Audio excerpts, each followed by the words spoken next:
belajar dari pengalaman era Megawati pada saat presiden, menurut saya TNI itu adalah patriot yang tidak pernah kenal menyerah. Seharusnya kalau kebijakan pemerintah keliru, termasuk juga melepaskan Sipadan dan Ligitan, tidak mesti TNI itu ikut-ikutan apa kata pemerintah. Nah, itulah yang menurut saya Prabowo nanti akan mengembalikan jati diri seorang militer itu harus seperti itu. Halo kawan-kawan sebangsa dan setanah air. Guys, ini kita bicara tentang presiden dan militer. Jadi yang namanya militer, guys, di negara demokrasi, seorang tentara serdadu itu banyak yang menjadi pemimpin negara, guys. Contoh yang paling fenomenal itu adalah Amerika, negeri pamansan tempat sebagai kekuatan demokrasi yang luar biasa. Tetapi presiden pertamanya George Washington itu backgroundnya militer, guys. Dan banyak sekali dari mereka itu backgroundnya militer. Sebut aja George Bush, Reagan, terus siapa lagi ya? George Bush Junior juga. Kennedy. Banyak sekali, guys. Nah, di Indonesia sama, guys. Walaupun sampai saat ini kita kadang-kadang kalau di negeri ini suka dikotomikan. Padahal nggak perlu itu, guys. Sipil, militer terserah. Tetapi gimana caranya bisa membangun bangsa dan negara dengan keren. Nah, di kita ada Soeharto. Ada yang kedua itu SBY. Yang ketiga, nah yang sekarang ini, Prabowo Subianto. Dengan sebagian hidupnya 35 tahun dihabiskan di dunia militer. Dan lebih banyak itu di pasukan. Dia teritorial itu boleh dibilang nggak pernah ya. Jadi banyak ditempur, guys. Infanteri. Nah, ini ketika dia menjadi presiden sekarang, apa yang terjadi dengan peran militer? Karena sejak reformasi, militer kita itu benar-benar go to barak ya. Yeah. Benar-benar di barak. Menghandle separatis kita dengan pendekatan keamanan. Contoh terakhir Papua. Nah, ini gimana nih? Slamet Ginting, pengamat militer. Iya, Bung Dadi dan Bung Mule. Jadi tentara kita ini kan agak berbeda dengan tentara Barat. Tentara di negara-negara liberalis, di negara-negara sosialis, dan di negara komunis. Ya. Tentara kita ini kan tentara rakyat, tentara pejuang, tentara dari rakyat untuk nasional, rakyat. Baru tentara profesional yang terakhirnya. Jadi pejuangnya dulu nih Bung, pejuang dan tentara rakyat dulu. Maka kalau kita lihat konsepnya seperti itu, Prabowo saya kira dia sangat mengilhami gerakan-gerakan Prabowo dalam membangun militer, terutama saat dia menjadi Menteri Pertahanan. Ya. Dalam kunjungan kerjanya setelah dia terpilih, ya, diumumkan menjadi presiden terpilih, itu kan dia sudah menunjukkan keseriusannya mengunjungi negara-negara besar dan tak lupa membahas tentang kekuatan militer, ya, termasuk kekuatan militer di Indonesia. Tentu dia juga memahami bahwa Indonesia yang jumlah penduduknya sangat besar, nomor 4 begitu ya, nomor 3, nomor 4, bahkan demokrasinya nomor 3 di dunia. Ini menarik gitu, karena dari 8 presiden, 3 ternyata backgroundnya militer. Nah, terus kok bisa militer? terpilih menjadi presiden loh lewat forum demokrasi. Apalagi SBY dan juga Prabowo dipilih melalui pemilu langsung.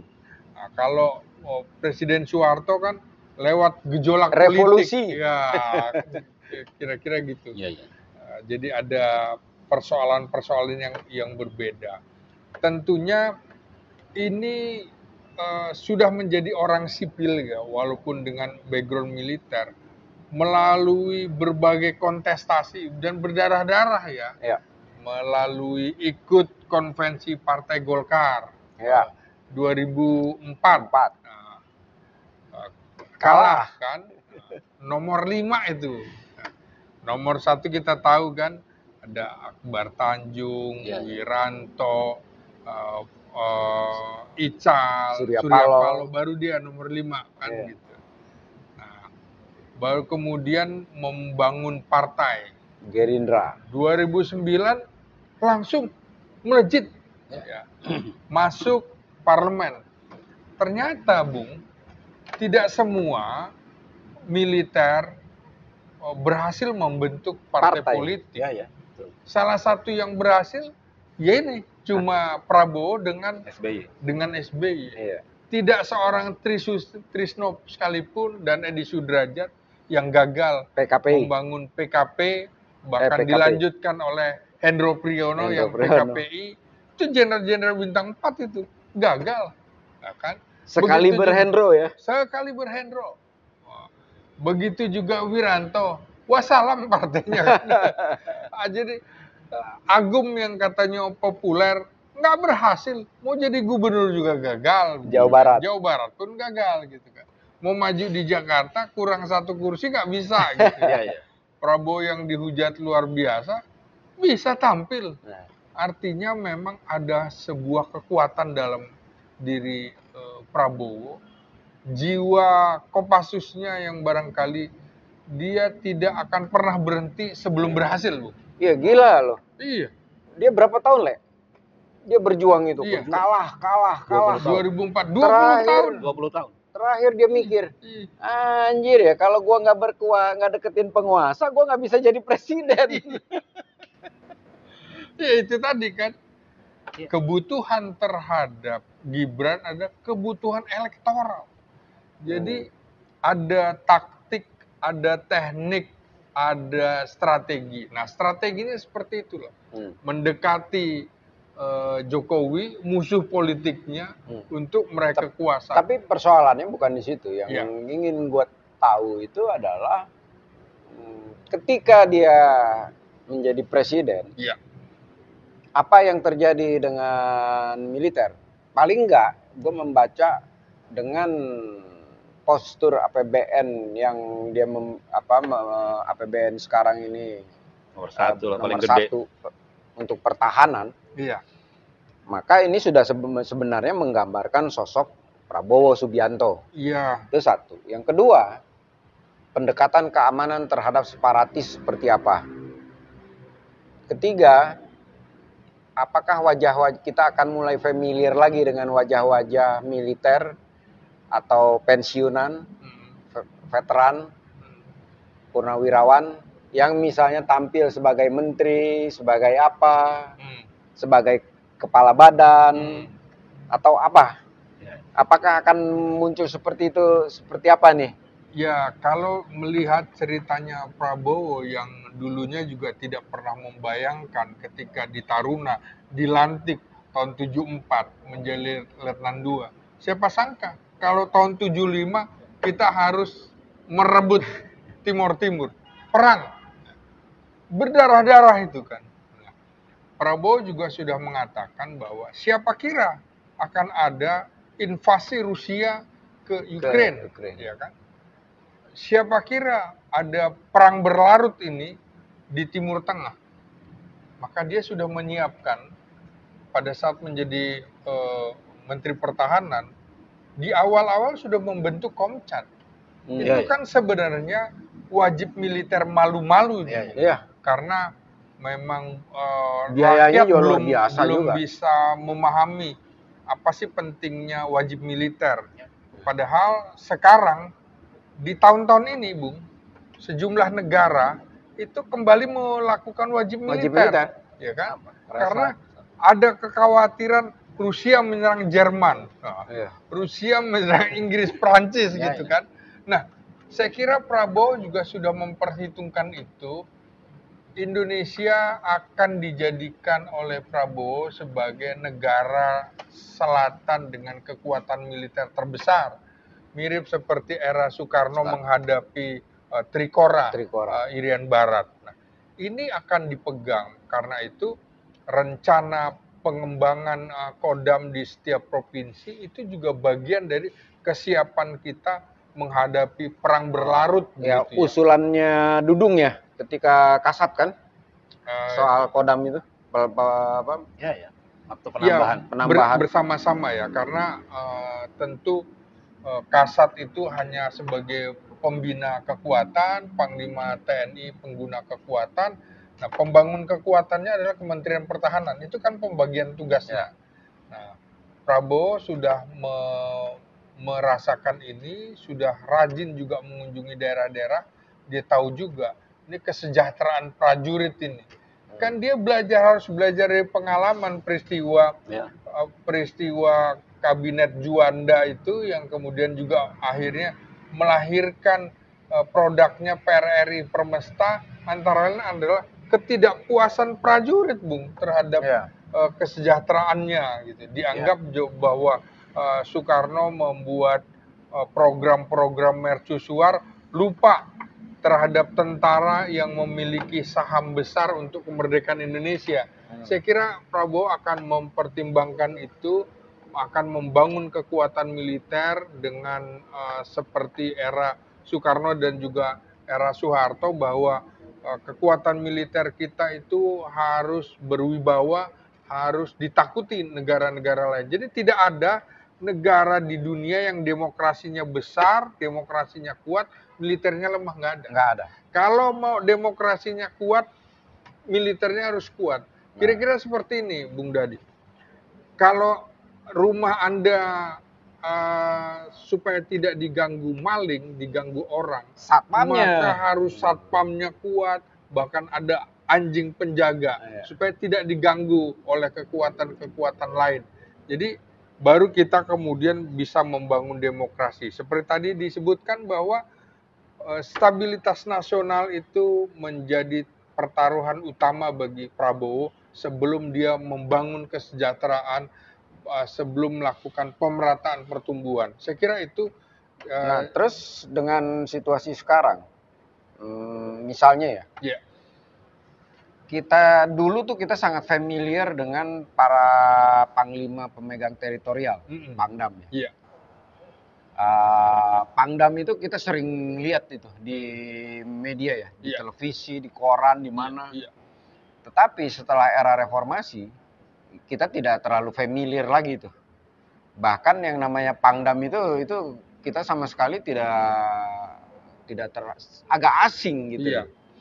Nah, hanya kecuali terakhir ya, ketika misalnya Dudung dengan FPI-nya atau apa ya waktu itu ya.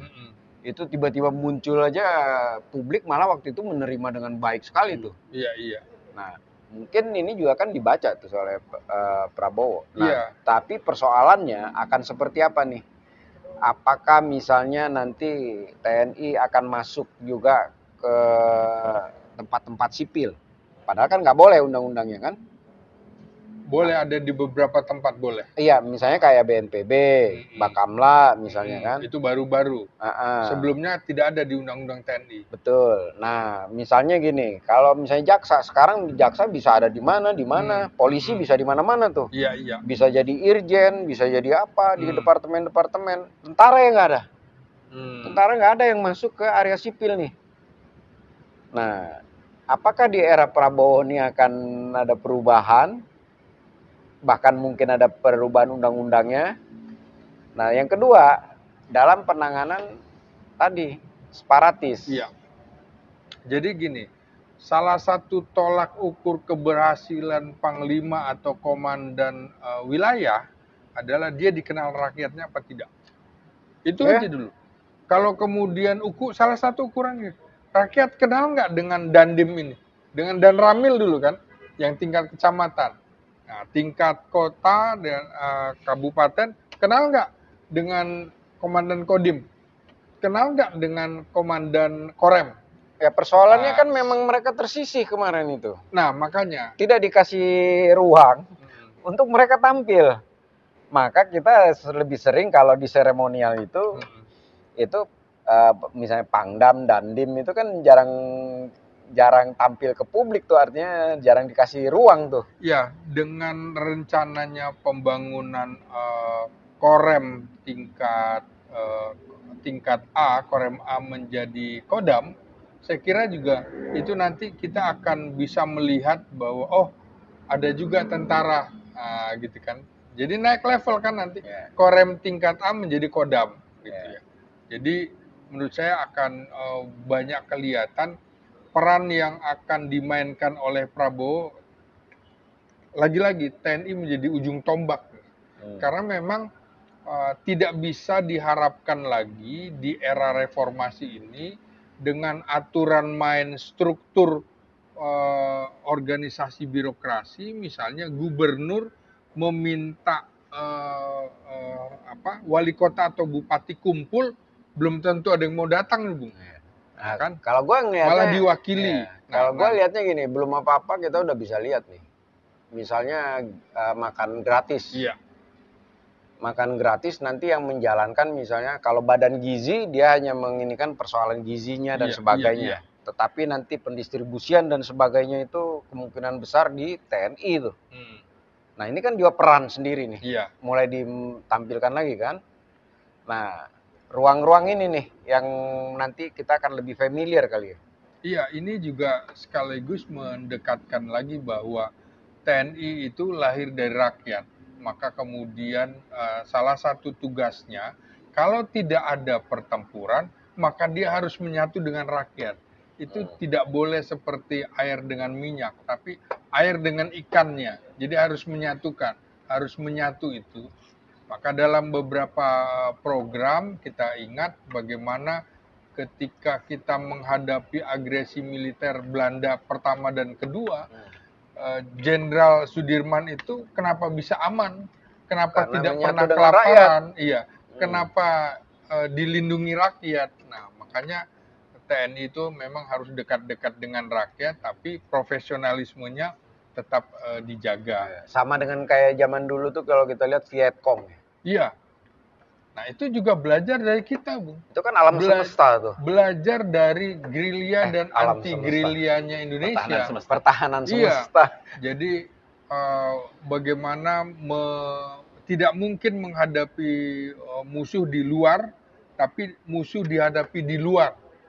Perang berlarut itu, Bung. Yang dia tidak, silahkan Anda masuk, tapi Anda keluar dengan peti jenazah, dengan kantong mayat. Kira-kira itu yang.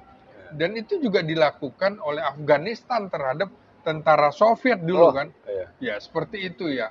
Nah, ini yang juga digunakan oleh Korea Utara menghadapi agresi Amerika coba masuk nggak bisa-bisa juga kan. Akhirnya ternyata ini harus dibelah.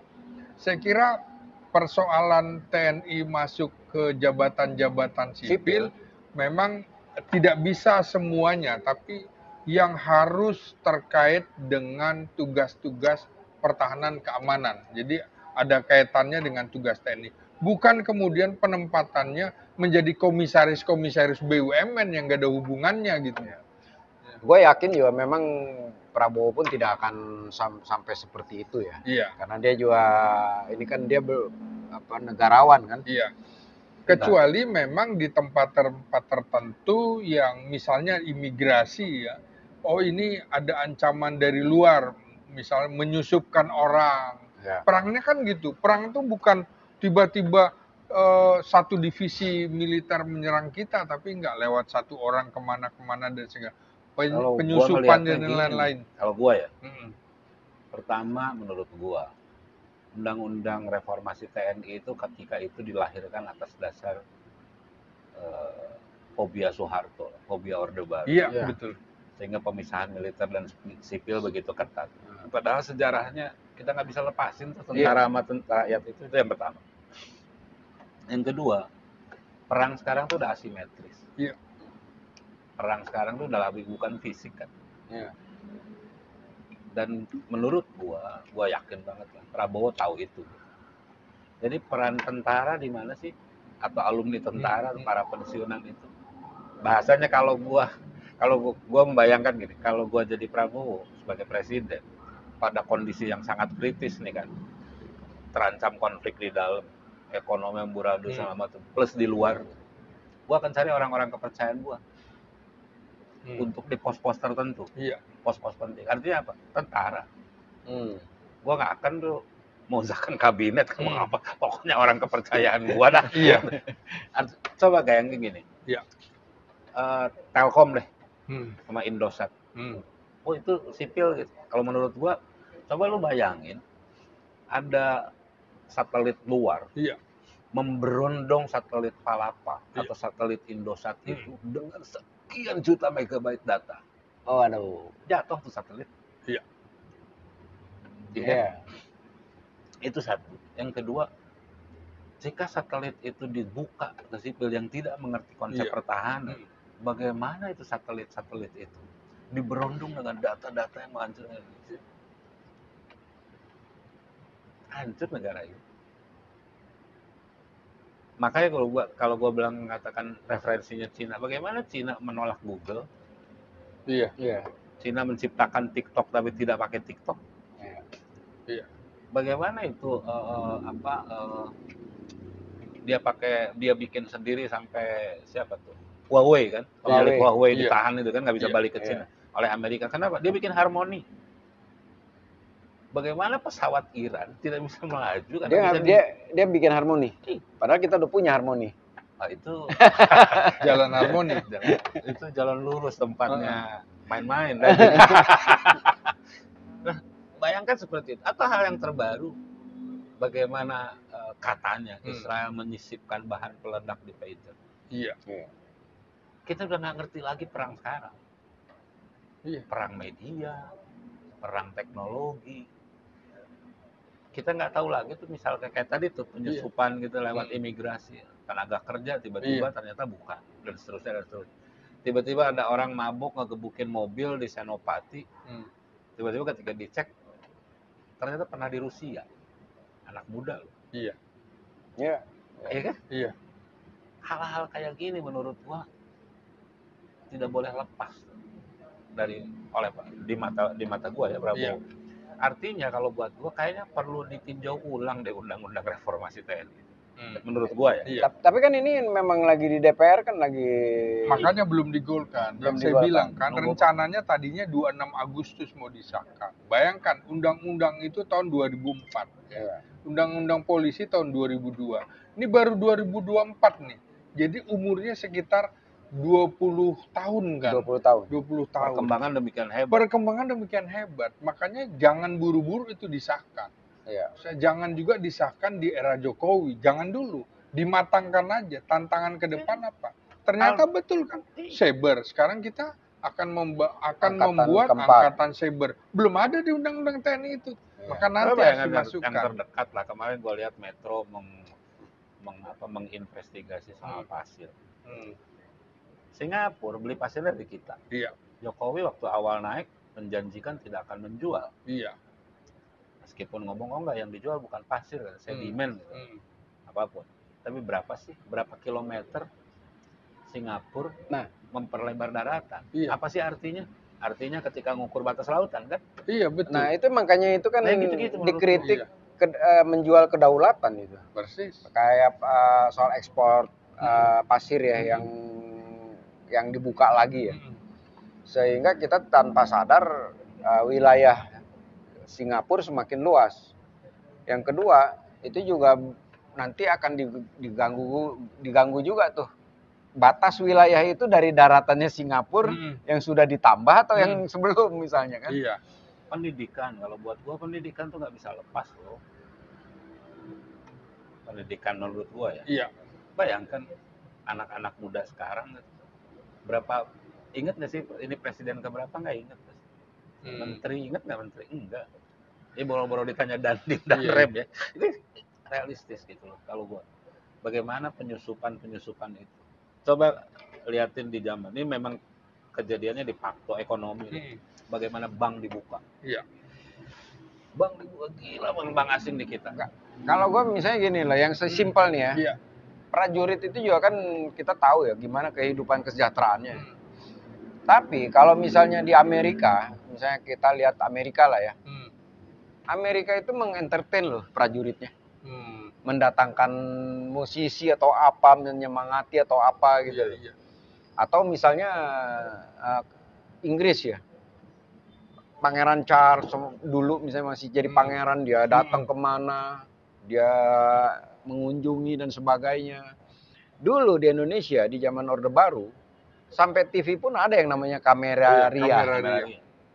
Itu Khusus sampai buat tentara. Semua orang itu, sampai anak kecil itu sampai hafal lagunya. Iya. Angkatan Bersenjata Republik Indonesia. Nah, itu sampai semua tuh hafal tuh. Sekarang Mars Partai orang apa? Tapi gua ngelihat ini posisi kunci. Gua ngitung juga Prabowo akan diisi oleh tentara atau para pensiunan tentara. Hal yang terlihat kalau gua lagi-lagi analisa gambar ya, Iya. analisa gambar. Kunjungan Prabowo ke luar negeri. Iya. Siapa sih yang paling diingat oleh publik nih, para penggemar TikTok atau para penggemar itu? Yang diingat nomor satu selain Prabowo ke luar negeri adalah Mayor Teddy. Iya. Iya kan? Yang kedua Sapri Samsudin. Yang notabene itu dua-duanya tentara. Iya. Tapi dari analisa gambar itu bagi gua itu menunjukkan bahwa Prabowo mempercayai yang punya latar belakang tentara. Ya, tapi kan kita punya sejarah nggak bagus ya sama tentara di zaman Orde Baru ya. Istilahnya tuh walaupun populer sekali tentara ketika itu, tapi bagi rakyat juga menakutkan. Kebablasan itu. Tapi kalau gua Baru lihat sepatu Larsnya aja udah gemeter tuh. iya. Itu kita ngalamin lah itu. Ya, Makanya, kami sebagai Tapi kalau mahasiswa. gua gini dan gua ini ya kadang gitu. Iya oke, kita punya masa lalu sama tentara begitu, punya masa lalu. Sama seperti halnya sekarang gitu. Gua agak ngeri kalau ketemu polisi lalu lintas. Sekarang ya. Iya, trauma ya. Tapi pertanyaannya kan sederhana kalau buat gua. Terus nanti tentara akan begana begini. Iya di zaman dulu belum ada TikTok. Teknologi nggak secanggih ini. Ya, kontrol. Ya sekarang kan semua orang jadi wartawan bahasanya Iya. gitu. Semua megang kamera. Zaman dulu belum ada KPK. Iya. Nah, belajar dari pengalaman era Megawati pada saat presiden, menurut saya TNI itu adalah patriot yang tidak pernah kenal menyerah. Seharusnya kalau kebijakan pemerintah keliru, termasuk juga melepaskan si Padan dan Ligitan, tidak mesti TNI itu ikut-ikutan apa kata pemerintah. Ya sama seperti dulu perjanjian Renville segala macam kan. Sudirman nggak mau turut itu. Loh kalau mau turut ikut nyerah juga kan nggak bisa. Nah itulah yang menurut saya Prabowo nanti akan mengembalikan jati diri seorang militer tuh harus seperti itu. Tunduk dan patuh pada kepentingan negara. Apabila pemerintah salah jangan diikuti. Maka dalam kasus Papua, karena ini ancaman kedaulatan nasional, apapun harus dilakukan. Kalau harus dengan senjata, ya harus dengan senjata. Persoalan HAM dan segala macam, nggak ada tuh. Inggris ketika mengambil Malvinas dibilang pelanggaran HAM, jalan-jalan terus. Ini wilayah gua. Ini juga Indonesia menurut saya harus kayak begitu. Ambil dibarengi dengan pendekatan kesejahteraan. Jadi tidak bisa mana lebih dahulu seperti ayam apa telur, nggak bisa, harus sama-sama. Jadi pendekatan keamanan, pendekatan kesejahteraan itu sambil jalan. Nah, tidak mungkin dengan luas wilayah yang sangat besar, penduduknya kecil, maka harus juga dilakukan seperti era Pak Harto dulu. Misalnya melalui Transat, transmigrasi angkatan darat, transmigrasi angkatan laut, angkatan udara. Batas antara Papua Indonesia dengan Papua New Guinea itu harus diisi oleh tentara. Jangan sampai brigade infanteri itu nongkrong di Pulau Jawa, brigade marinir juga nongkrong di Surabaya aja, gelar pasukan di situ. Jadi jangan sampai ada jalan tikus. Gimana caranya? Tukar guling aja. Kalau gue tuh gini, Apapun harus dilakukan. gue sepakat sih sama lu teman. Karena buat gua OPM ya, tentara ke Papua ya, tentara pembebasan Papua. Definisi negara itu apa sih? Satu, punya batas wilayah. OPM punya batas wilayah. Dua, punya bendera. Dia punya bendera. Tiga, punya pemerintahan. Punya lagu kebangsaan. Punya angkatan bersenjata. Artinya apa? Dia negara. Musuh tentara. Bukan musuh sipil gitu. Iya. Beda sama, sebutlah misalkan sama kelompok preman X. Itu sipil, dia tidak punya batas wilayah, dia tidak punya Kelompok kriminal X. Ini bukan kriminal. Dia punya tentara, dia udah memproklamasikan. Jadi buat gua, kenapa lu perlakukan seperti sipil? Betul. Karena secara definisi negara udah mencukupi kok. Iya. Jadi punya ini, struktur pemerintah, punya angkatan bersenjata. Iya, dia juga punya front ekonomi, front politik, front psikologi, front diplomasi, kan gitu. Dan adanya di mana sih? Di Inggris. Nah, ini kan yang pasti akan sensitif kan, Prabowo kan sangat sensitif yang kayak gini nih. Ya, sebetulnya Karena soal campaign dan soal kesepakatan. Ini kan soal kesepakatan politik ya. Kesepakatan politik itu artinya apa? Di situ pemerintah tuh. Pemerintah mengatakan, gini loh, kita perlakukan OPM tuh. Tapi harus bedakan dengan memperlakukan rakyat Papua ya. Iya. Itu harus bedain. Memperlakukan OPM seperti ini. Kenapa A, B, C, D? Maka kebijakan pemerintah seperti ini. Iya. Dan gue yakin Prabowo punya itu. Coba bayangin dat kemarin ya, ketika diperlakukan OPM itu sebagai sipil ya, KKB istilahnya. Kenapa banyak tentara mati, gugur di sana? Iya. Karena dia nggak bisa nangkap. Iya. Dia harus ngetok dulu pintu, Iya. tok, permisi, saya ini tembak. Iya. Habis itu tameng penduduk sipil. Iya. Tentara nggak boleh nembak karena akan kena HAM. Iya. Jadi betapa tentara diliputi kegamangan di sana. Iya.